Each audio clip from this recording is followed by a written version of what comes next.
I think one of the things that makes the common teaching about boundaries so dangerous to an otherwise salvageable marriage is that the authors who are talking about boundaries are often talking about it from a really extreme situation that they themselves have lived through.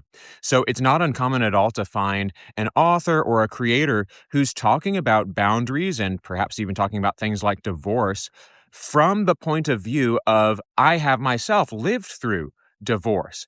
And a lot of times you'll hear from these authors that they truly had really horrific things happen in their marriage, either physical abuse or extreme addiction or some sort of extreme mental health issues on the part of their husband. And let's be honest, these are usually women. Although I'm going to have a story in the next short that's going to take that the other direction. Um, but what ends up happening then is that you have these women who they did need boundaries in their own lives.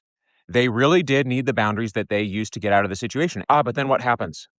When we come and we talk about to other people, so you have these teachers who've been through divorce, been through these really extreme situations. They try to teach you about boundaries. The only condition they give you for when you need a boundary is if your feelings hurt. And when they look back in their own story, it makes sense because they can say, well, look, before I could articulate what was wrong, I felt that something was wrong. And so if you feel really badly, if you feel really hurty a lot of the time, consider that you may need a boundary. And that was probably true for them.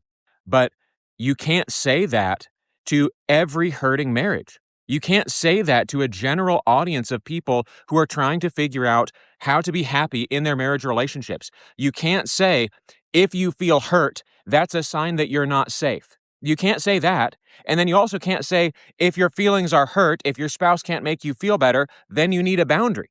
We can't say that either because both of those set up exactly the problem that so many of my own clients, as working with men who are trying to save their marriage from separation, end up in, which is these boundaries are unfalsifiable. It's not clear why they're there. It's not clear what behavior they're actually preventing or keeping her safe from. It really does just feel like a means of punishment and control. And it's, I feel bad, so now I'm going to make you feel bad. And I think that that is sort of the one of the dangerous entry points for boundaries against a marriage.